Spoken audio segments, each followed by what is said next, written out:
मथुरा, खबर चलने के बाद खुली नगर निगम की कुंभकर्णीय नींद। प्राचीन धरोहर पर हो रहे कब्जे की बाउंड्री वाल को किया गया तहस नहस। कंस हाथी टीले की नाम से है प्राचीन धरोहर। मौके पर पुलिस और पीएसी बल तैनात। अखिल भारत हिंदू महासभा ने कल डीएम को सौंपा था ज्ञापन। मुस्लिम भूमाफिया द्वारा प्राचीन धरोहर की जगह को कब्रिस्तान में बदलने का हो रहा था प्रयास, कर दी गई थी बाउंड्री। नगर निगम के अधिकारियों की मिली भगत का भी अखिल भारत हिंदू महासभा ने लगाया था आरोप। जी सर, बताएं, आज निगम के द्वारा अतिक्रमण हटाओ अभियान चलाया गया है, क्या मामला है? जो ये हमारे आप देख रहे हैं अमरनाथ विद्यालय के पास ये टीला के नाम से, जिसे प्रचलित नाम हाथी टीला है, उसके राजस्व विलेखों में हमारी 14 हेक्टेयर लैंड है।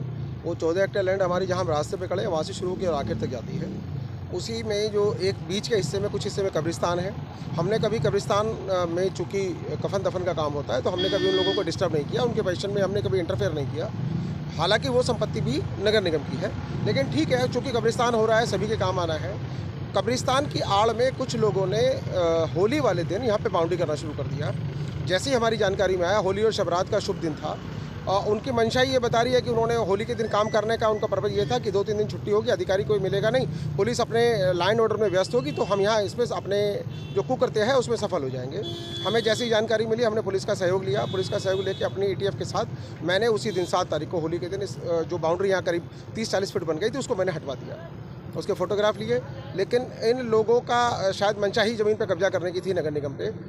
ये अपने कब्रिस्तान की संपत्ति तक सीमित नहीं रहना चाहते थे, तो इन्होंने 8 तारीख को रंग वाले दिन, इन्हें पता है कि रंग वाले दिन फिर फोर्स नहीं मिलना, अधिकारी नहीं मिलेंगे।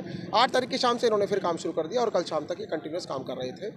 इनको बताया गया, बीच में रोका गया, बार बार हमने दिखवाया भी इसको, लेकिन ये अपने मुठभेड़ी पे थे और किसी भी तरह से उस बाउंड्री को हटाने के लिए तैयार नहीं थे। आज पुलिस बल की सहायता से, सीओ साहब के निर्देशन में, एसडीएम मैडम नीतू सिंह साहब थी, हमारी एटीएफ थी, सबके सहयोग से और मीडिया का हमें बहुत सहयोग प्राप्त हुआ। हमने इस जो नगर निगम की करोड़ों रुपए की संपत्ति थी उससे अतिक्रमण हटवाया।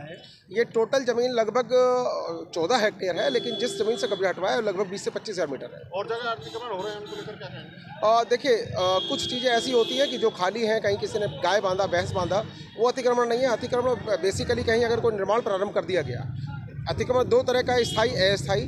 जो अस्थायी है वो हटता रहता है, लगता रहता है। चूँकि उससे संपत्ति के नेचर या संपत्ति पर स्थायी कब्जा नहीं हो पाता, तो हमारी एटीएफ अपने आप से हटाती रहती है। जहाँ भी पक्के निर्माण हो रहे हैं या अतिक्रमण जानकारी में आ रहा है, उसको तत्काल प्रभाव से हटाकर उनके विरुद्ध कार्रवाई की जा रही है।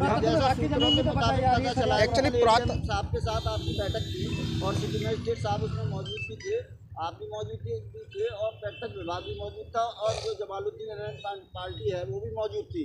तो वहाँ सिटी मजिस्ट्रेट साहब ने यथास्थिति बताने का ऑर्डर दिया था, तो ये ऑर्डर आज गिरा रहे का आदेश क्या? सिटी मजिस्ट्रेट साहब ने कोई यथास्थिति, मैं उस मीटिंग का हिस्सा था, क्योंकि मैं भी प्रभावित पक्ष था, तो मुझे भी बुलाया गया था। एएसआई भी थी, वक्त भी था और वक्त के प्रतिनिधि भी थे।